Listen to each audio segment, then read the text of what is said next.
Hello everyone, welcome to Lukmaan IAS. So today in this Takkar series, so like we are doing rapid series in which we are discussing MCQs, questions for the prelims exam, and these questions are taken from the current affairs and these questions are highly relevant for the upcoming prelims exam. So let us quickly take discussion on these topics one by one. So this is the first question. This question is related to International Solar Alliance. So we will read the question, we will understand the question, and then we will try to answer this question. All right. So it says, consider the following statements about International Solar Alliance. You know that this topic has been in news for a long time, but recently again it was in news. So let us look into this topic, and here we need to identify which of these statements are correct. Okay. So the International Solar Alliance is an intergovernmental treaty-based organization of solar resource-rich countries lying fully or partially between the Tropic of Cancer and Tropic of Capricorn. Okay, so this is one topic. This is correct. Okay, so it is a treaty-based organization. Okay, International Solar Alliance is a treaty-based organization.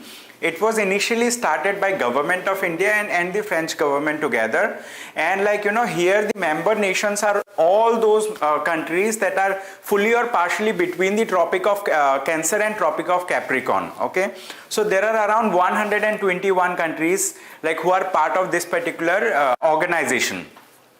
And apart from this, like they are amending the, constituting document where now they are allowing those countries also to be part of International Solar Alliance that do not have any boundary with the Tropic of Cancer or Tropic of Capricorn. Okay, so let us read the second statement. It says Nordic countries like Denmark cannot become the members of International Solar Alliance. This statement is incorrect because recently Denmark has become a member of International Solar Alliance after the amendment into the charter, into the the constituting document. Okay, after the amendment, so these countries can also become members, and all the members from United Nations organizations are invited to become member of this particular organization. So which of these statements are correct? Only one is correct. Okay, option statement 1 is correct. So option A will be the right answer. So you can see like this is the news item, right? That was in news. So you can read it in your free time. So with this, like we will take another question. This question is from Indian polity section. Right, those people who take interest in reading polity, they will find it easy or little difficult, right? Other people you need to see this question. So it says, consider the following statements about Delimitation Commission. Okay, so now let us understand what do we mean by Delimitation Commission. Delimitation Commission is a kind of commission that is going to draw the boundary of different states or union territories in India. So far the government of India has formed Delimitation Commission for 4 times. Okay, it is a high powered committee, it is a high powered commission, and the decisions taken by it cannot be questioned in a court of law also. So this is the meaning of Delimitation Commission. And recently the state of Jammu and Kashmir, earlier we had a state Jammu and Kashmir, so that was the statehood has been taken away and now it became union territory. Okay, Jammu and Kashmir and Ladakh, they became union territory. So Delimitation Commission was sent to draw the boundaries for the union territories. Okay, so let us read these statements to understand which of these statements are correct, because this is the demand of the question. Which of these statements are correct? Number 1, it says Delimitation Commission is a statutory body, not a constitutional body. Definitely. Okay, Delimitation Commission is a statutory body. Delimitation commissions are formed by statutes, by act of the parliament. So far 4 delimitation commissions have been formed. So that's why statement 1 is correct. Second statement, it says orders of the Delimitation Commission cannot be called in question before any court. Okay, so this is also right. Okay, so the orders that are given by the Delimitation Commissions, they are they are binding, they carry the weight of, let's say, a civil court. So their orders cannot be called in question also. Then Parliament can modify the orders of the Delimitation Commission. This statement is incorrect because even Parliament cannot modify the orders of the Delimitation Commission. Okay, so statement 1 and 2 are correct. So correct option for us will be option C, right? We need to identify the correct statement. So option C will be the right answer in this case. With this, like, we will take another question. You can read this topic, like, you can just pause the video and go through it. That Supreme Court order dismissing challenge to the Jammu and Kashmir delimitation. Okay, so Supreme Court has dismissed the people, like, who have challenged the Jammu and Kashmir Delimitation Commission. Okay, so you can read the topic to understand it more. Okay, C was the right answer in this question. Now, this is the next question for the day, question number 3.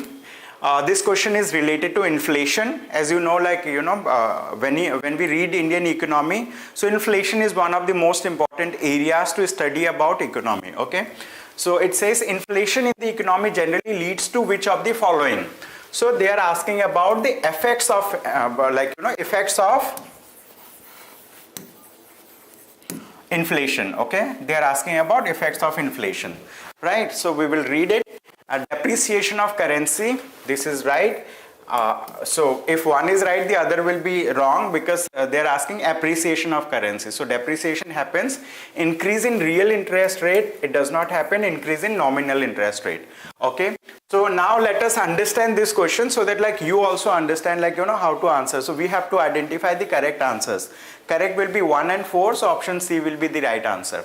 Inflation means increase in the prices of goods and services. So for example, earlier you were paying 100 rupees to purchase this pen, like, automatic pen, but now if you have to purchase, you have to pay, let's say, 110. So purchasing power of the currency has gone down, so it means the value of rupee has gone down. It is known as depreciation. Okay, so depreciation happens whenever inflation happens. Okay, so that's why statement 1 is correct. So if one is correct, so second will be automatically incorrect, because it is asking about appreciation of currency. Then increase in real interest rate. Okay, real interest rate does not increase, like we see increase in nominal interest rate. So what is nominal interest rate? Okay, so I'll be writing about nominal interest rate. Nominal interest rate. Okay, in bracket I am writing NIR, nominal interest rate. Nominal interest rate is equal to inflation plus real interest rate. Okay, so whatever is the real interest rate, if we add inflation into it, that becomes nominal interest rate. So when the, let's say, inflation is increasing, so it will lead to increase in the nominal interest rate also. So that's why they are directly related. Okay, an increase in inflation will lead to an increase in nominal interest rate also. So that's why first and fourth statements are correct, and, like, option C becomes the right answer, first and fourth. So with this, like, we will take another topic. So this is the news item from where, like, we have formulated the question. It says, why does RBI household survey see a retail inflation as remaining elevated? Okay, so, like, RBI conducts household survey to understand about, like, what does households feel about, like, increase in let's say inflation in the country. Okay, so, like, this topic has been taken from there. Question number 4. So this question is related to operations. Okay, consider the following pairs. Okay, so like, on one side they have given names of various operations that have been in news from past few years, 1 or 2 years, and then on the right side they have given the description of the operations. Okay, so, like, they have named Operation Rahat, Operation Maitri, Operation Devi Shakti, Operation Dost. Okay, now they are asking how many pairs given above are correctly matched. Okay, we have to identify the number of pairs that are correctly matched, right? So the first pair, it says Operation Rahat, evacuation of Indian citizens during Yemen crisis. You might be remembering this thing. It happened, like, we during Yemen crisis, so we have sent our air force, we have sent our navy personals over there. So, like, evacuation has happened through Djibouti, is a place that that was located nearby. Okay, so that is right. Operation Rahat, evacuation of Indian citizens during Yemen crisis. This is right. Second statement. statement. It says Operation Maitri. Okay, Operation Maitri is the operation, right, that has happened in the year of 2015. In 2015, Nepal earthquake has come, and that time, after the Nepal earthquake, the government of India has extended some support to the government of Nepal in rescuing the people who were let's say affected by the earthquake over there. So that was known as Operation Maitri. Okay, Maitri in Nepali means like friendship, right? So this is Operation Maitri. So second statement is not correctly matched. The operation and the description is not right. Okay. Third, it says Operation Devi Shakti. Okay, evacuation of Indian citizens during Lebanon war. It is also incorrect. Okay, Operation Devi Shakti. You know that last year what has happened when Afghanistan was being taken over by Taliban. Okay, Taliban was being taking over the Afghanistan government, and the US forces were retreating from the soil of Afghanistan. That time there was a huge hue and cry. I mean, the people were under huge panic. So the government of India also conducted a rescue operation to bring back the Indian nationals from the soil of Afghanistan. That operation is known as Operation Devi Shakti. Okay, that operation is known as Operation Devi Shakti. So third pair is also incorrect. Now if we talk about the fourth pair, it says Operation Dost, launched for the earthquake relief efforts in Turkey. Okay, so recently Turkey, huge number of people have been killed because of earthquake in Turkey and Yemen, I guess, Syria and Turkey. So an operation is being conducted, for the rescue and relief of the people who are affected by the earthquake. Earthquake was of the tune of 7.8 in the Richter scale. So that was a very devastating, damaging earthquake. So only two pairs are correct. Okay, first pair Operation Rahat and Operation Dost. So only two pairs are correct. Okay, so we need to identify how many pairs are correct. So only two pairs are correct. Rest two pairs are incorrect. So answer is option B. So you can see Turkey, Syria death toll rises above 35,000. So more than 35,000 people have been killed, they have died, right, because of the earthquake, the massive earthquake that has happened. So with this, we will move to question number 5. It says consider the following Geo Heritage Sites and their location. Okay, again this is match the following type of question on one side. So we have an organization which is in short known as Geological Survey of India, GSI, and it works under Ministry of Mines. Okay, we have a ministry.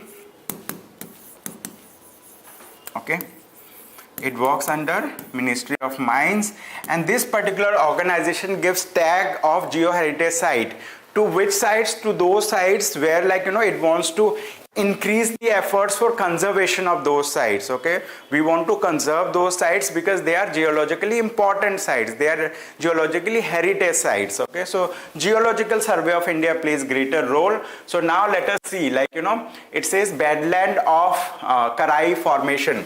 This is incorrect. It is not in Kerala, it is in Tamil Nadu. Okay, it is in Tamil Nadu. Lonar Lake, it is located in Maharashtra. Lower Permian Marine Bed, it is not in Madhya Pradesh, it is in Chhattisgarh. Okay, so this is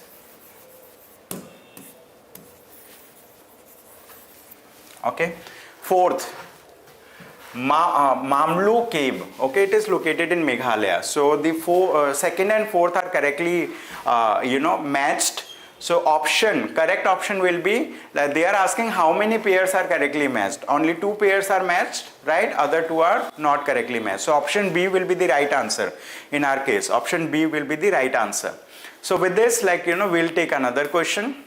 So you can see the news item. We will upload this particular PDF in the description of the video at a later stage, so you can go through it.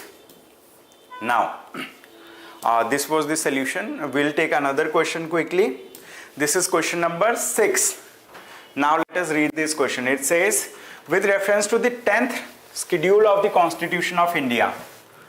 Consider the following statements. It says it was inserted in the Constitution by the 42nd Amendment Act of 1976. This is incorrect. Okay, this is incorrect. The 10th schedule of the Constitution of India, it was inserted by the 52nd. Okay, sorry. It was inserted by the 52nd Constitutional Amendment Act of 1985. Okay, so by the 52nd Constitutional Act of 1985, we have inserted the provision of 10th schedule in the Constitution of India. 10th schedule deals with anti-defection laws. Anti-defection means whenever a person is elected, with the let's say like ticket of a particular political party, and if that person, let's say, joins some another political party, so he will be considered as defected person and he can be disqualified by the Speaker of the House. Okay, he can be disqualified. So there are multiple provisions related to disqualification, and also if there is mass movement of the people, like more than 2/3 of the people like move from one party to another, so that will not come under the definition of like deflection, and they will not be disqualified. So there are multiple provisions in the 10th schedule. So this is related to anti-defection law. It is known as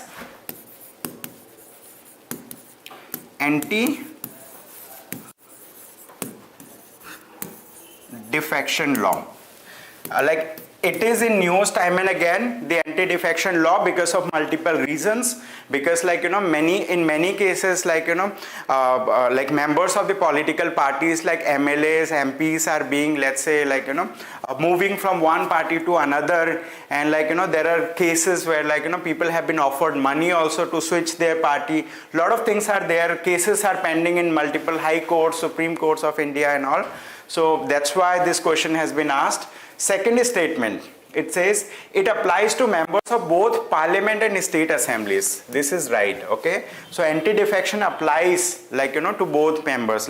So we have seen turnaround of parties in the state of, let's say, Karnataka, in the state of, I guess, Manipur, Maharashtra, right, and in various other states in different points of time, that defection was in news.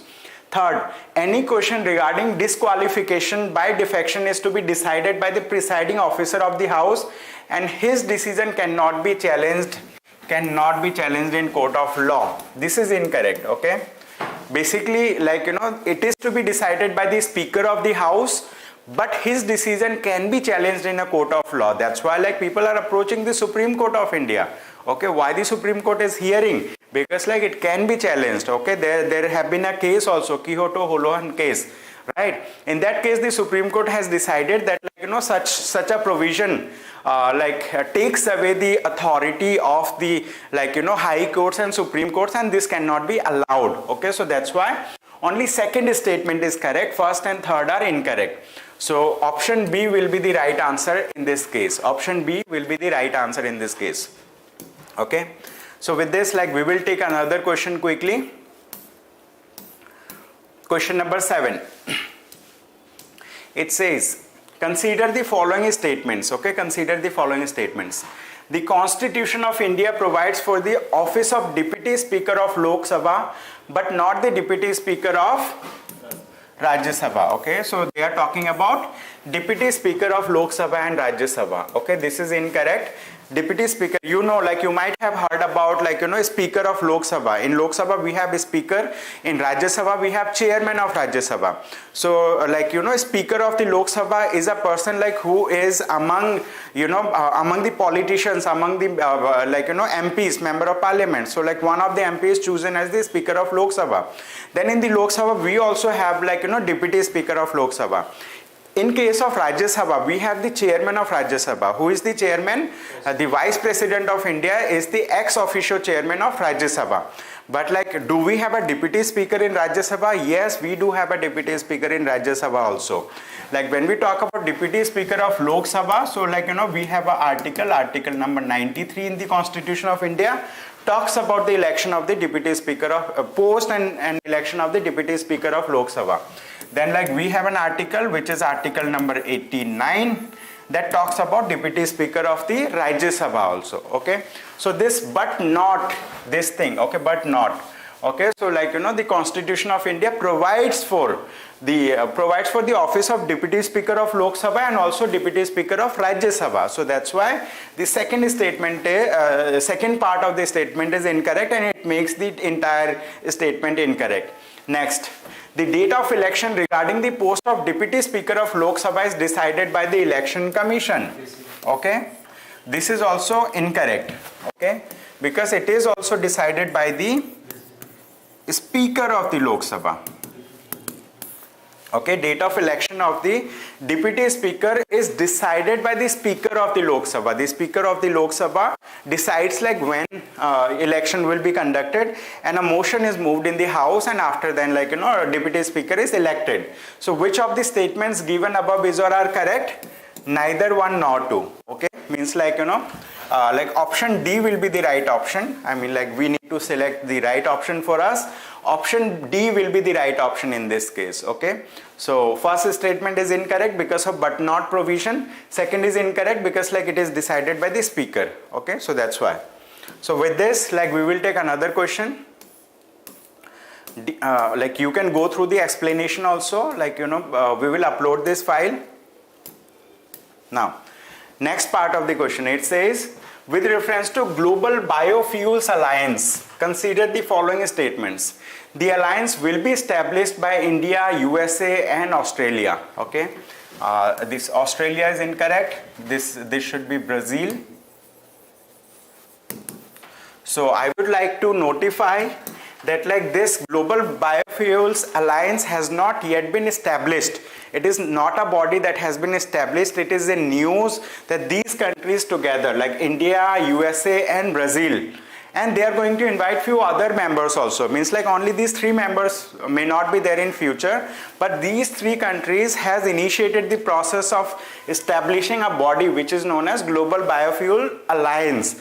Okay, so India, US and Brazil, they are going to establish this particular body. Okay, so that's why, right, first statement is incorrect. So what will be the work of the Global Biofuel Alliance? The work of the Global Biofuels Alliance will be to facilitate cooperation and intensify the use of sustainable biofuels. Okay, so this statement is right. Okay, biofuels, the fuels that we derive from the biological matters. Okay, so like we want to intensify the use of biofuels, okay, and sustainable utilization of biofuels. So for that, like they are planning to form a body named as Global Biofuels Alliance. Okay, so that's why first statement is incorrect because like Australia is yet not there, Brazil is into the picture, but like when it is going to be formed, there may be more members also. Okay, that's the thing. So which of the statements given above are correct? So now so it should be is or are correct. Okay, so question should have been asked in that manner. Correct answer will be option B. Correct answer will be option B in this case. Okay, so with this, like we will take another question. This is question number 9. This question is related to science and technology area. So it says, consider the following statements about sulfate aerosols. Okay, sulfate aerosols.